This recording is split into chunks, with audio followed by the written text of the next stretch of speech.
مشاهدينا الأفاضل، طابت أوقاتكم. مع الفضاء الإريترية نحييكم ونقدم إليكم نشرة أخبار المساء، وفي البدء نستهل بأهم وأبرز العناوين.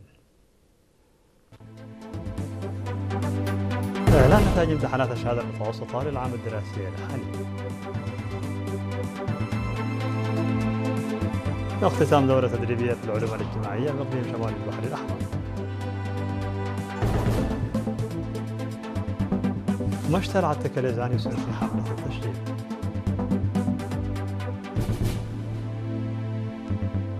ترامب يوجه البنتاغون بخفض التدريبات العسكرية مع كوريا الجنوبية.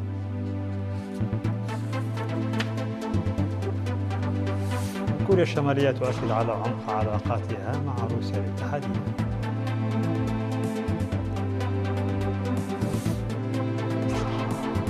ارتفاع حصيلة انقلاب عبارة في زيمبابوي إلى 72 قتيلا.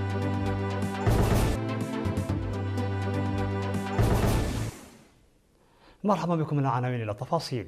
تم الإعلان رسميا بأن متوسط نسبة النجاح في امتحانات الشهادة المتوسطة بلغ 60% من إجمالي 65876 طالبا وطالبة تقدموا لامتحان الشهادة المتوسطة للعام الدراسي 2025-2026.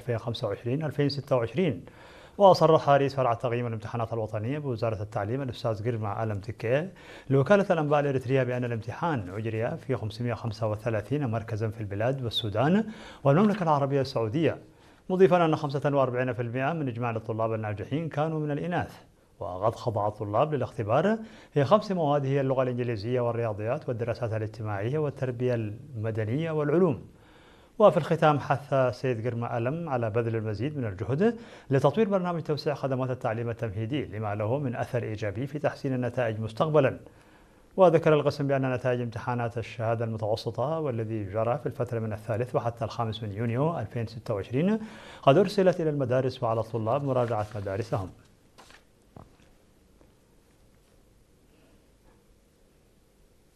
واختتم في 16 من أغسطس بإقليم شمال البحر الأحمر دورة تدريبية في مجال العلوم الاجتماعية نظمها مكتب الجبهة الشعبية للديمقراطية والعدالة بالإقليم بهدف تعزيز قدرات أعضائه ورفع مستوى معارفهم.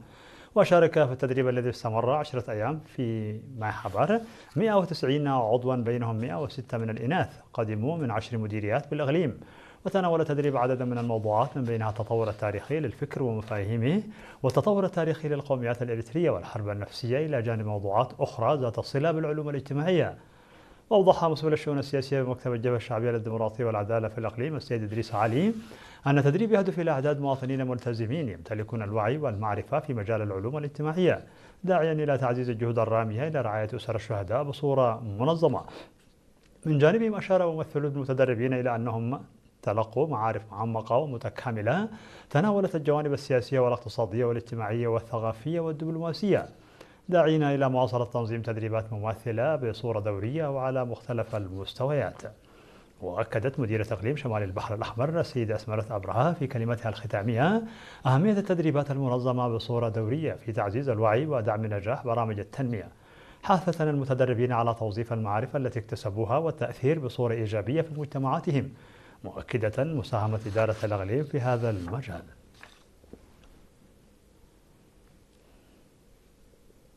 يسهم مشتل رقم حرير الشتول في مديرية عتكليزان إسهاما جليلا في برامج التشجير، وقد جهز المشتل نحو 1,000,000 شتلة مناسبة للمنطقة لأنشطة التشجير لهذا العام، حسب ما أفاد السيد كوبروم غرزجهير ممثل هيئة الغابات والحياة البرية. وأضاف أن الأهالي وطلاب الحملة الصيفية التنموية قد بدأوا بالفعل بغرس الأشجار. في غضون ذلك أفاد السيد سلطان قايم مدير مكتب الزراعة في مديرية عتكليزان بأن المشاركين في حملة الطلاب التنموية في مديريتي عتكليزان وأصماط قد أنجزوا مهامهم على أكمل وجه. وأضاف أن أكثر من 750 طالبا قاموا ببناء وترميم حوالي 95 كيلومتر من المدرجات وتجهيز حوالي 150 ألف حفرة وشتل أكثر من 100 ألف شجرة. كما أشار منسق البرنامج في مديرية أصماط الأستاذ سليمان محمد إبراهيم إلى أن الحملة التنموية الطلابية في المديرية قد اكتملت بنجاح في 6 مراكز. وذكر القائمون على الحملة جميع المواطنين بضرورة تعزيز دورهم، إذ أن مهمة حماية موارد الأشجار والسيطرة عليها لا تقتصر على وزارة الزراعة وهيئة الغابات والحياة البرية. هذا وقد تواصلت حملة الطلاب التنموية الصيفية التي بدأت قبل 28 عاما هذا العام في الفترة من 6 من يوليو وحتى 15 من أغسطس.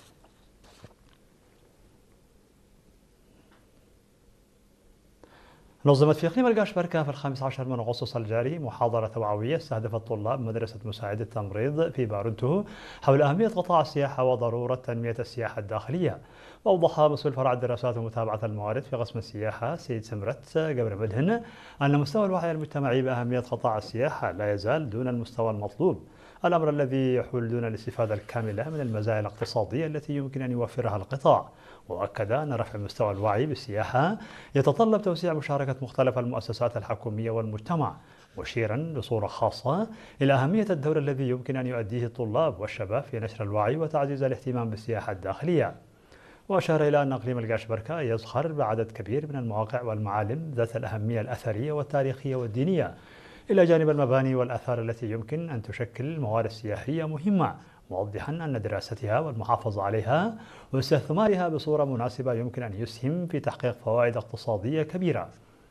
وأضاف أن قسم السياحة ظل يبادر إلى اتخاذ خطوات للاستفادة من هذه الموارد السياحية، إلا أن النتائج المحققة حتى الآن لم تصل إلى المستوى المنشود.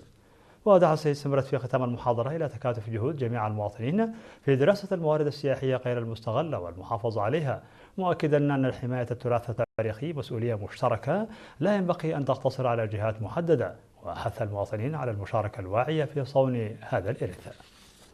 استشهد في 16 من أغسطس الجاري المناضل الكبير كدان عند برهان نواتو عامة، والذي كان تحت رعاية وزارة العمل والرعاية الاجتماعية عن عمر ناهز 70 عاما. انضم المناضل الكداني إلى الجبهة الشعبية لتحرير إريتريا عام 1974، وخدم في الجيش متدرجا في الرتب حتى وصل إلى مناصب قيادية. وقد أقيمت مراسم تشييعه في تمام الساعة 4 من مساء اليوم 17 من أغسطس في مقبرة الشهداء بالعاصمة أسمرة. هذا وتعرب وزارة العمل والرعاية الاجتماعية عن حزنها العميق لوفاة المناضل الكبير كدان عند برهان نواتو عامة، وتتقدم بخالص التعازي إلى عائلته ورفاقه.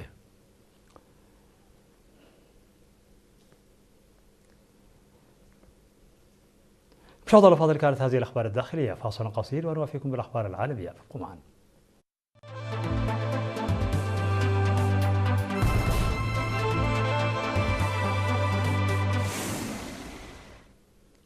مرحبا بكم على الصعيد العالمي. كتب الرئيس الأمريكي دونالد ترامب في منشور على وسائل التواصل الاجتماعي أنه أصدر تعليمات لوزير الحرب بيت هيغيس بتقليص حجم التدريبات العسكرية المشتركة مع كوريا الجنوبية. وأشار ترامب أيضا في منشوره إلى رفض سيول المشاركة في إجراءات ضد إيران، كما أشار إلى علاقته الجيدة جدا مع الزعيم الكوري الشمالي كيم جونغ أون وفق ما ذكرته وكالة رويترز للأنباء. بدورها أعلنت وزارة الدفاع الكورية الجنوبية أن المناورات العسكرية المشتركة مع الولايات المتحدة بدأت وستجرى وفقا لموعدها المقرر. وقال متحدث باسم الوزارة في بيان مقتضب ردا على سؤال بشأن منشور ترامب: سنمضي قدما كما هو مقرر وتم الإعلان عنه سابقا. ومن جانبه قال البيت الأزرق مقر الرئاسة في كوريا الجنوبية أنه يدرس تصريحات الرئيس الأمريكي، مضيفا أنه يأمل في أن تؤدي العلاقة الإيجابية بين واشنطن وبيونغ يانغ إلى إجراء محادثات مثمرة.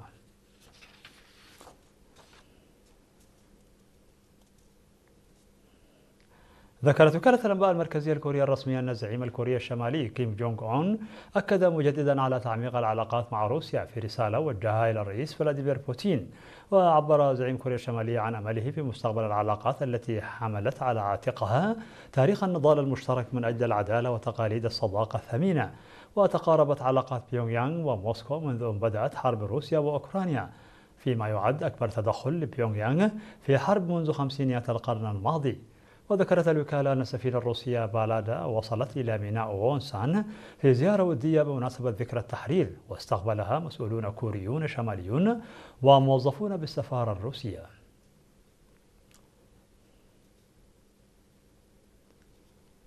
ارتفعت حصيلة الضحايا جراء انقلاب عبارة في بحيرة كاريبا في زيمبابوي إلى 72 قتيلا بعد انتشار المزيد من الجثث بحسب ما أفادت الشرطة. وانقلبت العبارة المكتظة بالركاب والتي تديرها وكالة تطوير البنية التحتية الريفية الحكومية بسبب سوء الأحوال الجوية واضطراب المياه. وقالت الشرطة في بيان صدر بأن حصيلة الوفيات في حادث قارب ريدا في بحيرة كاريبا ارتفعت إلى 72 شخصا بعد انتشال 3 جثث أخرى في وقت متأخر في 15 من أغسطس 2026. وكانت الشرطة قد أعلنت في وقت سابق ارتفاع حصيلة الضحايا إلى 68 شخصا بعد انتشال 22 جثة أخرى. وقال مسؤولون أنها كانت مرخصة لنقل 90 شخصا، إلا أنها كانت تقل 114 بالغا وخمسة من أفراد الطاقم وعددا غير محدد من الأطفال.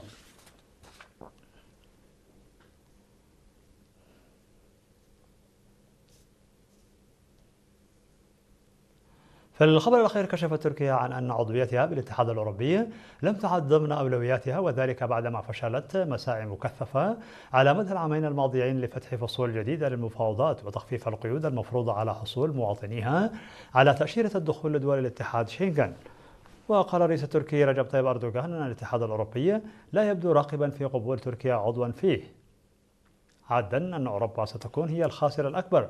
ولطالما أكدت تركيا أن انضمامها إلى عضوية الاتحاد تشكل هدفا استراتيجيا، لكن أردوغان قال في مقابلة تلفزيونية نقلت عبر وسائل إعلام تركيا أن عضوية الاتحاد الأوروبي لم تعد أولوية بالنسبة لأنقرة، متهما قادة أوروبا بالافتقار إلى الإرادة السياسية لقبول تركيا في عضوية الاتحاد.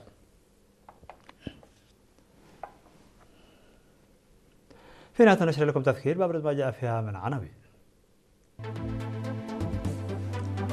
إعلان نتائج امتحانات الشهادة المتوسطة للعام الدراسي الحالي. اختتام دورة تدريبية في العلوم الاجتماعية بإقليم شمال البحر الأحمر.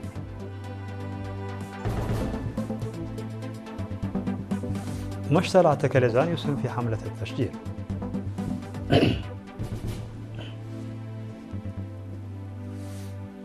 ترامب يوجه البنتاغون بخفض التدريبات العسكرية مع كوريا الجنوبية.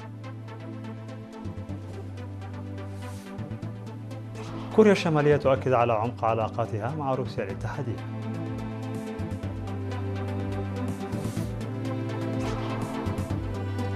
ارتفاع حصيلة انقلاب عبارة في زيمبابوي إلى 72 قتيلا. مشاهدينا الأفاضل، بهذا نكون قد وصلنا بكم إلى نهاية النشرة. شكرا على حسن المتابعة، دمتم بألف خير.